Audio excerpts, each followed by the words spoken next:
चुहाव एक अर्काका कुरा अब सहजीकरण भएन भने चुहाव गर्छ। सहजीकरण कसरी गर्ने एउटा नीतिगत समस्या छ, एउटा प्र्याक्टिकल समस्या छ। बर्डरतिर जानुभयो भने प्र्याक्टिकल समस्याहरू बढिन्छन्, नीतिगत समस्याहरू कम छन्। अब यो म हजुरसँग रिक्वेस्ट गर्न चाहन्छु भने नेपाल राजस्व मिनिमाइज गरौँ, खतम गरौँ त्यसलाई। र त्यो मिनिमाइज गर्नको लागि जस्तै हाम्रो दोहोरो कर नीति जो छ त्यसलाई हामीले खारिज गर्नु पर्यो। अब लजिस्टिक कम्पनीहरूलाई दोहोरो कर लागिरहेछ। अब कसरी दोहोरो कर लागिरहेछ यो कुरा चाहिँ हामी अब विस्तृतमा हामी कुरा गर्न सक्छौँ। अहिले सानो टाइम जुन भएको हुनाले म हेडिङ मात्र भन्न चाहन्छु। अर्को कुरा के छ भने हाम्रो भन्सार अहिले नै कुरा हो कि हामी पैखारी मा चाहिँ अवस्थित उद्योग मुलुकको रूपमा अवस्थित छौँ। र म के भन्न चाहन्छु भने हामी कालो बजारी रोक्न चाहन्छौँ या हामी यो जुन राजस्व चोहर भइरहेको छ यसलाई रोक्न चाहन्छौँ भने हाम्रो 70% जति इम्पोर्ट इन्डियाबाट छ र इन्डियामा जीएसटी लागिसकेको छ। जीएसटी को रेट पनि राम्रै छ, 28% छ, 18% छ, 12% छ, मल्टिपल पर्सेन्टेजहरू छ। हाम्रो भन्सार दरबन्दी र भ्याट दुवै मिलाएर उसको जीएसटी को बराबर हामी गर्थ्यौँ भने हाम्रो राजस्व लिकेजहरू जिरो हुन्छ। 2 नम्बरी जुन भइरहेछ त्यो जिरो भइहाल्छ। यसलाई हामी कसरी गर्न सक्छौँ धेरै अप्ठ्यारो छैन, यो इजी एसेस छ। लेबरहरू त्यहाँ पाइराखेका छन्। बजार भनेको ठुलो छ उहाँहरूको, तर हामीले उहाँसँग कम्पिट गर्दाखेरि हाम्रो पोलिसीहरूमा त्यसमा धेरै समस्याहरू छन्। त्यहाँका जति पनि उत्पादनहरू छ, र मेटेरियलको जति पनि उत्पादनहरू छ त्यसको एकदमै सस्तो रेटहरू छ भारतमा। त्यो नेपाल आउँदा धेरै महँगो पर्छ, किनभने हामी र मेटेरियलमा ठुलो कर उठाइराखेका छौँ। म अनुरोध गर्न चाहन्छु जति पनि र मेटेरियल इम्पोर्ट भइरहेको छ त्यसको ड्युटी चाहिँ 0 गरिदिनु पर्दछ। र जति पनि रेडी प्रोडक्ट अहिले हामीले इम्पोर्ट गरिरहेका छौँ त्यसमा 2 तह जुन हाम्रो अर्थ मन्त्रालयले भनिएको छ, त्यो अर्थ मन्त्रालयले भनेको 2 तह भनेको के त स्पष्ट गर्नुपर्दछ। 10% हो 15% हो के हो भने स्पष्ट रूपमा आउनुपर्दछ। त्यो एउटा ठुलो समस्याको रूपमा हामीले हेरिराखेका छौँ। हाम्रो अध्यक्षले जुन भन्नुभएको छ अहिले यहाँका जति पनि उद्योग व्यापारीहरू उहाँको मनोबलहरू खस्किएको छ। कारण के हो भने कुनै पनि कार्यालयका हाम्रा चिफ साहबहरू तथा अधिकृतज्यूहरूले उहाँलाई जेल चलान गर्न सक्ने सम्भावनाहरू उपलब्ध छ। मलाई लाग्छ यस्ता पोलिसीहरूलाई चाहिँ हामीले डिसाइड गरेर बढ्नुपर्दछ, नत्र यिनले कहीँ न कहीँ समस्या उत्पन्न गर्न सक्छ र आउने दिनमा चाहिँ एउटा ठुलो उद्योगी र एउटा ठुलो अर्थतन्त्र एउटा हामी सोच गरिरहेको छौँ त्यो चाहिँ अगाडि बढ्न सक्ने सम्भावनाहरू एकदम न्यून छ। त्यसपश्चात अझ एउटा कुरा थप्न चाहन्छु, जुन जति पनि यो हाम्रो बजार अनुगमनहरू भइराखेका छन् पुरै देशको कुरा हामी गरिरहेको छौँ, त्यसलाई अलिकति साइन्टिफिक रूपमा अगाडि बढ्नुपर्दछ। बजार अनुगमन हुनुपर्दछ, त्यसको हामी विरोधी होइनन्। तर तपाईँको जुन रूपमा भइराखेको छ जुन त्यसलाई अलिकति साइन्टिफिक त्यसमा विज्ञान च्याम्बर अथवा जति पनि च्याम्बरहरू छ त्यसको सहमति र त्यसको उपस्थिति कसरी हामी ल्याउन सक्छौँ त्यो अलिकति हामीले हेरिराखेका छैनौँ। त्यस्तै जसरी राजस्व चुहावको जति पनि बैठक गरौँ हाम्रो विजिलेन्स भन्सार अथवा जति पनि कन्डक्ट गरिराख्नु भएको छ त्यसमा विज्ञान च्याम्बरको उपस्थिति अथवा नेपालको सम्पूर्ण च्याम्बरहरूको उपस्थिति मलाई अनिवार्य रूपमा राख्नुपर्दछ। त्यो नभएको स्थितिमा हाम्रो कुरा नै यहाँ पुग्न सकिराखेको छैन। हामी कसरी अगाडि बढ्ने र हामीले एउटा कुरा हाम्रो क्रेडिट एडको हामी गरेका छौँ। म उदाहरणको लागि अलिकति स्पष्ट गर्न चाहिरहेको छौँ कि कुनै उद्योग लगाउँदाखेरि मलाई स्टकको लागि 50 लाख रुपियाँ चाहियो र उधारोको लागि 3 महिनाको उधारो छ भने 1.5 करोड रुपियाँ चाहिँ हाम्रो बजारमा 50 लाखको टर्नओभर छ भने 1.5 करोड रुपियाँ चाहियो। त्यो क्रेडिटलाई हामीले 15 दिनको लागि लिमिट गरिदिएको खण्डमा हाम्रो बजारबाट 2.5 महिनाको पैसा हाम्रो घरमा आउँछ। त्यो पैसा हामी कहाँ राख्छौँ त? त्यो पैसा गएर ब्याङ्कमा राखिन्छ। यानी त्यो पैसाले अर्को इन्डस्ट्री चलाउन सक्छ या हामीले उठाएको लोनबाट अर्को पनि इन्डस्ट्री हामी चलाउन सक्ने सम्भावनाहरू हुन्छ। त्यसले गर्दाखेरि यो क्रेडिट एडमा 15 दिन 20 दिन महिना दिनको उधारो के गर्न सकिन्छ अथवा 10 लाखभन्दा बढीको हामी उधारो दिइराखेको छ भने त्यसको ब्याङ्क ग्यारेन्टीहरू अनिवार्य गरियो खण्डमा मलाई लाग्छ जुन यो लिक्विडिटीको प्रोग्राम लगातार जुन आइराखेको छ त्यो लिक्विडिटीको प्रोग्रामहरू बिस्तारै चाहिँ समाप्त भएर जान्छ जस्तो हामीलाई लागिराखेको छ। अहिले दिएको छ 25% को कर लिइरहेको छ। सेम हस्पिटलमा 25% को ट्याक्स लिइरहेको छ भने होटलहरुमा पनि 25% को ट्याक्स लिइरहेको छ। म के भन्छु भने अलि शिक्षा व्यापार होइन उद्योग हो भने कम्तीमा उद्योगको ट्याक्स रेट त दिनु पर्यो नि सर। शिक्षामा अहिले पनि 25% को ट्याक्स रेट छ अनि कसरी हुन्छ त्यो शिक्षा एउटा नर्मल मान्छेले नेपालको अहिले न्यूनतम स्यालेरी 13,450 रुपैयाँ छ भने त्यो 13,450 रुपैयाँबाट उनले 3,000 देखि 4,000 रुपैयाँ आफ्नो बच्चाको शिक्षामा खर्च गर्छ प्रति महिना र हामीले 100 रुपैयाँ कमाउँछौँ भने टोटल 100 रुपैयाँ मध्ये मोटामोटी नेपाल सरकारलाई 44 रुपैयाँ कर तिरेको छ। थाहा छ छैन सरलाई यो कुरा? मोबाइलको रिचार्जदेखि लिएर कपडादेखि लिएर टुथब्रसदेखि लिएर पानी जुन हामी ट्याङ्कीबाट युज गर्छौँ त्यसबाट 100 रुपैयाँ मैले कमाएको छु भने 44 रुपैयाँ मैले नेपाल सरकारले कर तिरेको छु सर।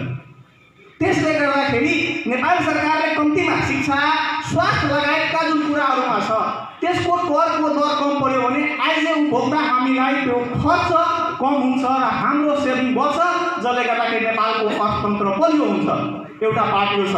अर्को कुरा कपडा उद्योगमा भ्याट लगाएको छौँ। नेपाल पुरै विचित्रको देश लाग्छ सर मलाई। दारूमा पनि 13% भ्याट, कपडामा पनि 13% को भ्याट, कपीमा पनि 13% को भ्याट, तेलमा पनि 13% को भ्याट। वाह क्या हाम्रो सिस्टम छ सर। अलिकति यसलाई हामीले हेर्नुपर्ने आवश्यकता भएको छ। त्यतिकै म भन्छु बिजनेस इन्डिभिजुअल बिजनेस र इन्डिभिजुअल पर्सनमा कुनै फरक छैन। बरु राम्रोको एउटा मैले कुरा हेरेँ पढ्दाखेरि, म रिसर्चर पनि हो, म पिएचडी गर्दाखेरि बहुत राम्रो कुरा हेरेँ।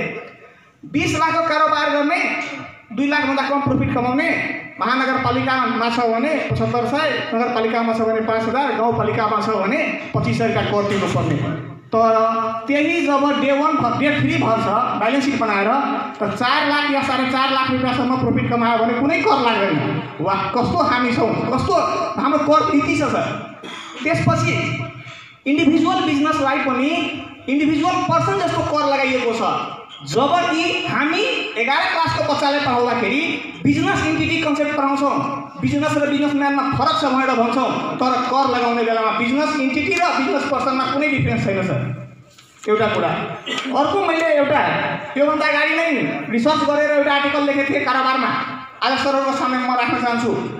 हामी 7 कन्ट्रीको एउटा मेम्बर हो हैन। 7 कन्ट्रीमा 7 देशहरूमध्ये सबै देशमा 25 लाख रुपैयाँ नेपाली कमाउने व्यक्ति छ भने नेपालमा उसलाई 6,24,000 रुपैयाँ कर तिर्नुपर्छ इन्डिभिजुअल। त्यही उसले भुटानमा गयो भने 25 लाख रुपैयाँ नेपाली कमाए बापत उसलाई 4,53,000 रुपैयाँ कर तिर्नुपर्छ। श्रीलङ्कामा गयो भने 3,70,000 रुपैयाँ, बङ्गलादेशमा 3,45,000 रुपैयाँ, भारतमा 3,10,000 रुपैयाँ, अफगानिस्तानमा 3 लाख रुपैयाँ, पाकिस्तानमा 2,53,000 रुपैयाँ र मालदिव्समा 0 कर तिर्नुपर्छ। मतलब मालदिव्समा 54 लाख रुपैयाँ नेपाली कमायो भने त्यहाँसम्म कर नतिर्नुपर्ने अवस्था छ। त्यसैले सरहरूसँग मेरो विनम्र अनुरोध छ कि कम्तीमा जुन हाम्रो 4 लाखको स्ल्याब छ त्यसलाई बढाएर 6 लाख गरिदिनु पर्यो। त्यसपछिको 1 लाखलाई 4 लाख गरिदिनु पर्यो। त्यसपछिको 2 लाखलाई 5 लाख गरिदिनु पर्यो। त्यसपछिको 13 लाखलाई घटाएर 5 लाखमा झार्दिनु पर्यो र बाँकीमा 26% लगाउनुस्, केही छैन। यो गर्नु भएन भने नेपालमा ट्याक्स तिर्ने व्यक्तिहरू तपाईहरुलाई थाहा होला सर। तपाईहरु आउनु भएको छ भने बोरामा कसेर पैसा इन्डियन कामदारहरू नेपालमा आउँछ, अमेरिकन कामदारहरू नेपालमा आउँछ, चाइनिज कामदारहरू नेपालमा आउँछ। बोरामा पैसा कसेर जान्छ, 1 रुपैयाँ पनि ट्याक्स तिर्दैन किनकि टेक्निकल म्यान पावर नेपालमा आउँछ। म एउटा आर्टिकल लेखेको थिएँ सर केही दिन अगाडि बहुत रिसर्च गरेर। त्यो के थियो भने नेपालमा जति रेमिटान्स आउँछ वेजेसबाट त्यो भन्दा 3 गुणा रेमिटान्स नेपालबाट बाहिर जान्छ। अब भन्नुहुन्छ कसरी भने बडो विचित्रको कुरा हो। नेपालको म्यान पावर इन्डियामा गएर काम गर्छ भने उसले मानव 20,000 रुपैयाँ कमाउँछ भने 18,000 रुपैयाँको सामान लिएर आउँछ नेपालमा। 18,000 रुपैयाँ इन्डियामा खर्च गर्छ, जम्मा 2,000 रुपैयाँ नेपालमा आउँछ। तर नेपालमा यदि कोही इन्डियनले लाख रुपैयाँ स्यालेरी कमाइरहेछ भने उसले 1 रुपैयाँ पनि खर्च गर्दैन। इभेन उसले बसेको घर पनि यहाँ कम्पनीले रेन्टमा लिएर दिएको हुन्छ, खाना खर्च पनि कम्पनीले दिएको हुन्छ र सबैको सबै पैसा जति करमा तिर्न सक्यो सकेन भने बोरामा कसेर लिएर जान्छ र आफ्नो देशमा उसले सामान किन्छ। हामी ट्रिपल घाटामा छौँ सर। यो सब कुरालाई ध्यान दिँदै अरू पनि कुराहरू छ टाइमको यहाँ त्यो भएकोले म दफा 57 को दफा 57 मा डिस्पोजलका कुरा छन्। त्यसमा कुनै एक पिरियडमा भनौँ अब असार 1 गते कुनै चाहिँ डिस्पोजल गर्नु पर्यो भने त्यसको डिप्रिसिएसन चाहिँ लिन पाउने कि नपाउने त्यो स्पष्ट छैन, त्यो चाहिँ स्पष्ट होस्। अर्को कुरा चाहिँ हामी अब स्टिल आइरन स्टिल इन्डस्ट्रिज भएकोले बढी चाहिँ भारतीय कामदारहरू नै छन् हाम्रो। अब के हुन्छ, एउटा कामदार आउँछ 2-3 महिना काम गर्छन् फेरि जान्छ। अब यहाँ प्यान नम्बर लिन जाँदाखेरि त्यहाँ अब उद्योग वाणिज्य सङ्घको के अरे यहाँ भारतीय दूतावासको चाहिँ त्यो दर्ता भएपछि मात्रै दिने भन्छन्। अब त्यो आउँदा त्यो कामदारै गइसक्छ। अब त्यसलाई हामीले या त उत्पादन बन्द गर्नु पर्यो, होइन भने त्यो खर्च चाहिँ के गर्ने, कसरी कहाँबाट दिने, त्यो चाहिँ व्यवस्था होस्। धन्यवाद। ठ्याक्कै कुनै कारणमा भएकाहरू हुन्छन्, तर समय सापेक्ष रूपमा सुधार कार्य गर्दै जाने सरकारको नीतिहरू कुन सुझावहरू यो वर्षलाई हेरेको हुन्छन्। जस्तै त्यो वर्ष कोभिडको प्रभाव हो, कोभिडको प्रभावमा उद्योग व्यवसायलाई र अर्थतन्त्रलाई कसरी गतिशील बनाउने भन्ने सन्दर्भमा साङ्गतिक सुझावहरू कार्य हुन्छन्। यसरी नै विभिन्न समय साङ्गतिक सुझावहरू कार्य हुन्छन् र यहाँका सुझावहरू कार्य हुने कुरामा पनि हामी प्रत्यक्ष व्यक्त गर्न चाहन्छौँ। र दोस्रो कुरा के हो भने सुझाव भनेको अलिकति कन्क्रिट दिनु भयो। कन्क्रिट इन द सेन्स सुझाव दिने अब चाहिँ प्रणालीलाई प्रभावकारी बनाउने, विधायक बनाउने, सरल बनाउने मात्रै होइन, सरल बनाउनलाई के गर्ने, प्रभावकारी बनाउनलाई के गर्ने, अलिकति कन्क्रिट रूपमा हेर्न दिनुभयो भने हाम्रा दृष्टिबाट ती कुराहरू चाहिँ एड्रेस भएर जान्छन् र सक्नुहुन्छ र मिल्छ हुन्छ भने चाहिँ म अहिले के यसमा फरक के गर्न चाहन्छु भने हामीले केही मर्दै बनाएर दिनुभयो। अहिलेको एक्जिस्टिङ सिचुएसन एक किसिमको प्रोभिजनले हामीलाई के असर गर्यो र त्यो चाहिँ प्रोभिजन चेन्ज गर्दाखेरि हामीलाई के फाइदा हुन्छ, यसरी चाहिँ अब जानुभयो भने हामीलाई पनि सजिलो हुनेछ। र अर्को दोस्रो कुरा चाहिँ यहाँको सुझावहरू एकदमै हामीलाई दिनुभएको छ, डिटेल पनि भएको छैन र तपाईँले दिएका सुझावहरूलाई साथीहरू हुनुहुन्छ, सरल हुनुहुन्छ, मैले पनि बेसिकली सबै र आफूसँग सम्बन्धित सबै सुझावहरू मैले विगत गरेको छु। म सुरक्षित छ, यो आइप्याडमा आएछ एकदम सुरक्षित हुन्छ र कतिपय कुराहरू मसँग मैले फिल पनि गरिसकेको छु। र यी कुराहरू मलाई किन पनि आवश्यक हुन् भने पुस्तकमा जानकारी दिनु भर्खरै त्यो उहाँहरूको रिभ्यूहरू गरिसकेको छु। अब मलाई चाहिँ वास्तवमा चाहिँ एउटा ऊर्जा हुन्छ, किनभने अब के कुरामा सुधार गर्नुपर्छ, कसरी नयाँ काम गर्न सकिन्छ भन्ने कुरामा मेरो उत्साह पनि छ। त्यसले गर्दाखेरि यसलाई मैले अब भेटलाई गरेको पनि एकदमै प्रयास गर्नेछु र सबै कुराहरू अब यो चाहिँ प्रतिबद्ध समर्पणहरू केन्द्रीय र क्षेत्रीय प्रदेशस्तरीय सबै प्रतिनिधिहरू हुनुभएको छ। तर चाहिँ अझ के गरेर के गर्न चाहन्छु भने सबैका सुझावहरूलाई अब सबैले अझ दिनुभएको छ। अझ लिखित रूपमा चाहिँ केही सुझावहरू सम्बन्धित निकाय जस्तै भन्सारतिर अन्तर्राष्ट्रतिर पनि सेग्रिगेट गरेर पठाइदिनु भयो भने हाम्रा दिने समिति कार्यक्रमहरूमा पनि केही सुझावहरू इन्टरप्रेट हुनेछन्। त्यसले गर्दा राष्ट्र परामर्श समितिलाई पनि तलबाट रिकमेन्डेसन गएका सुझावहरूलाई कार्य गरेर पनि थप ऊर्जा मिल्छ भन्ने चाहिँ म अनुरोध गर्न चाहन्छु। र यसमा यहाँको सुझाव दिने सन्दर्भमा हाम्रा अन्तर्राष्ट्रिय कार्यालयको कार्य सम्पादन शैली, यहाँका व्यवहारिक घटनाका बारेमा धेरै कुराहरू लेखेका छन्। त्यसलाई कुनै रूपमा मैले सम्बोधन गर्नेछु र यहाँ एउटा कुराहरू मात्रै मैले के अनुरोध गर्न चाहन्छु भने वास्तवमा चाहिँ यहाँ कति जानकार हुनुहुन्छ। अहिले ट्याक्स सिस्टमका धेरै कुराहरू जस्तै अघि एकजना साथीले यहाँ बताउनु भएको थियो पकौता कति भनेर थाहा हुन्न, एकैचोटि थाहा हुन्छ। वास्तवमा तपाईँले मेरो पकौता कति भनेर हेर्न चाहनुभयो भने आफै हेर्न सक्नुहुन्छ। मलाई पनि भेराइटी पासवर्ड केही छैन, सिस्टमबाट तपाईँ हेर्न सक्नुहुन्छ। तपाईँ ट्याक्स सिस्टम भने सबै पनि हेर्न चाहनुहुन्छ।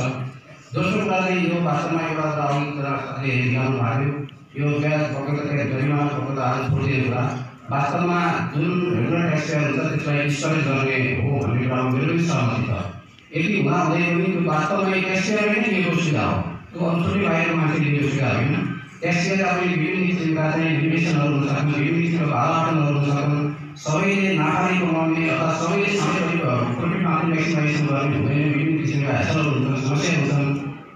यो प्राकृतिक मानवीय दैविक विभिन्न किसिमका समस्याहरू हुन्छन्। त्यो कारणले पनि कोही मान्छे समस्या हुन्छ भनेर सरकारका पोलिसीहरू ल्याएको हो। त्यो पोलिसी ल्याउने कुरामा चाहिँ अब तपाईँले एउटा रिकमेन्डेसन गर्नुभयो भने हामीलाई कुनै समस्या छैन। तथापि अझै पनि केही यस्ता किसिमका म्याक्सिमम ट्याक्सपेयरका समस्या छन्। हाम्रो ट्याक्स सिस्टमलाई रबर बनाउनु पर्ने धेरै किसिमका भेसलहरू त्यहाँ पनि छन्। हाम्रो चाहिँ धेरै किसिमका चाहिँ पकौता लिस्टहरू नाम गर्ने, फ्याक्टरहरू नाम गर्ने। तपाईँलाई यहाँ मैले एकदम कस्तो रूपमा के भन्न चाहन्छु भने मैले दुईवटा अफिसरको स्टार्ट हेरेँ र मैले विभागको सिस्टमबाट पनि हेरेँ। अहिले हाम्रो आएको 50% भन्दा बढी नन फ्याक्टर छ।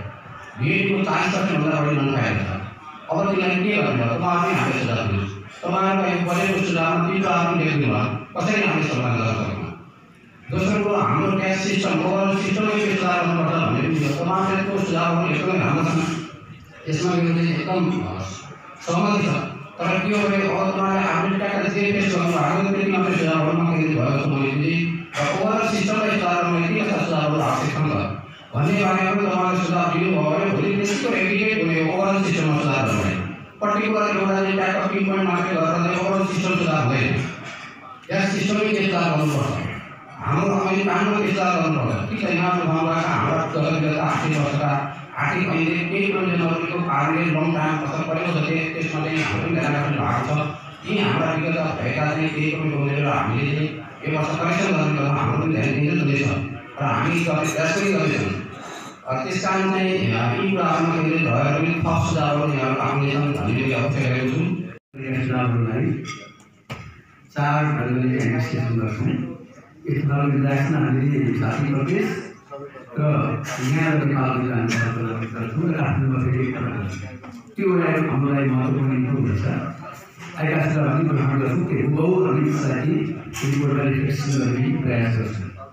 दोस्रो अघि हाम्रो सुनि सदस्यले भन्नुभएको थियो हामीले अध्ययन गरिरहेका छौँ। मेजर ट्याक्सको सन्दर्भमा मेजर स्टडी गरिरहेका छौँ। जहाँ समस्या छ त्यो क्षेत्रमा अध्ययन गरिरहेका छौँ। त्यसको निचोड हामीलाई राख्नुहुन्छ। त्यो निचोड पनि आगामी वर्षको नीतिको रिपोर्टको लागि महत्त्वपूर्ण हुन्छ। त्यसपछि हामीले 7वटा कमिटी कमिटीहरू राष्ट्रिय कमिटीका कमिटीहरू छन्। ती कमिटीहरूले काम गरिरहनु भएको छ। अर्थनैतिक सहयोगहरूको उहाँले एउटा कमिटीको संयोजन हुन्छ। ती कमिटीबाट आएका सिफारिसहरूलाई हाम्रो रिपोर्टको लागि महत्त्वपूर्ण हुन्छन्। हामी त्यसलाई मात्रा लिन्छौँ। त्यसको अतिरिक्त हामीले जेनरल कल गरेका छौँ। इन्डिभिजुअल मिडिया जसुकै पनि राष्ट्र परामर्श समितिलाई सुझाव दिन सक्नुहुन्छ। सुझाव दिने गर्नुपर्छ। यी 4वटा क्षेत्रबाट पाएको सुझावलाई कन्सोलिडेट गरेर हामीले एउटा ड्राफ्ट रिपोर्ट बनाउँछौँ। त्यो रिपोर्ट नेसनल लेभलको कन्सल्टेसन काठमाडौँ गर्छौँ। यसलाई कमिटीको अगाडिमा र त्यहाँबाट भ्यालिडेट गरेर मात्रै हामीले रिपोर्ट फाइल गर्छौँ। त्यसको लागि जति प्राप्त भएका सुझावहरू छन् ती सुझावहरूलाई हामी विचार गर्दै जान्छौँ। र फेरि पनि के हो भने कुनै पनि पोलिसी कार्यमा जानुपर्छ। यहाँले माथि गरिदिनु भएको छ। विगतको हाम्रो हिस्ट्री हेऱ्यो भने करिब 50% भन्दा बढी कार्यान्वयन भएको छ विगतको रिपोर्टहरू। त हामी चाहन्छौँ यो वर्ष दिएको रिपोर्टको मूल्य पनि 100% होस्, 90% होस्, 80% होस्। 100% अहिले पनि छैन। त्यसैले सरकारले हाल्न सक्ने, सरकारको क्षमताले गर्न सक्ने र त्यसले चाहिँ यो काम गर्ने वातावरण बिजनेस इन्हान्स गर्ने कुरा, लगानी आउने कुरा प्रबन्धन गरोस्, कामकारवाही पारदर्शी होस्, जवाफदेही बनाओस् र प्रशासनले त्यो खालका सुझावहरू हामीले दिन सक्यौँ भने कार्यान्वयन जान्छ भन्ने मलाई लाग्छ। त्यसमा हाम्रो पर्याप्त ध्यान रहनेछ। त्यसको लागि हामीले हाम्रो रिपोर्ट चाहिँ अलिक क्वालिटीको रिपोर्ट, गुणस्तरीय रिपोर्ट होस्। कोही रेकमेन्डेसन गरौँ कार्यान्वयन पुरै जान सकौँ। त्यो खालको गुणस्तर खोजिरहेको छौँ हामीले। के कति सम्भावना हुन्छ हामी हेरौँला। भर्खर यो राष्ट्रिय कला परामर्श समिति गठन गरेको भदौ के गरेको हामीले मङ्सिरबाट काम सुरु गरेका हौँ। त्यस कारण सबै कुरोको अपेक्षा नगर्नुपर्छ। आगामी वर्षदेखि हामीलाई त्यो गर्दै जान्छौँ। यसका रिपोर्टलाई चाहिँ हो जाने वातावरण सिर्जना गरौँ। फेरि पनि मेरो कमिटमेन्ट के छ भने अहिले रूपमा सबैका सुझावहरू हामी रिपोर्टमा समावेश गर्छौँ र हाम्रा सिफारिसहरू चाहिँ क्वालिटेटिभ हुन्छन्। रिपोर्ट भएको हुनाले यहाँ यसको एउटा तपाईँको सानो इकाइ यहाँ चाहिँ डे टु डे समस्याहरू थुप्रै छन् र सानो तपाईँको इकाइ भएको भए नीतिगत समस्या र व्यवहारिक समस्यालाई हामी ध्यानमा राखेर त्यसलाई समाधान इमिडिएट समाधान गर्न सक्छौँ। इमिडिएट समाधान भएन भने, लामो भयो भने त्यहाँ ग्रे मार्केट बढी हुन्छ र कुराहरूमा आत्मनिर्भरताको हामी बढ्नु पर्दछ। खाद्यान्न लगायत सम्पूर्ण जसरी हाम्रो अशोक ब्यारिस्टरले भनेअनुसार अब त्यसको लागि हामीले जुन हाम्रा नेबर कन्ट्रिजहरूको जुन पोलिसिजहरू छ त्यो पोलिसिजहरूतर्फ अलिकति ध्यान राखेर पोलिसीहरू बनाउनु पर्दछ।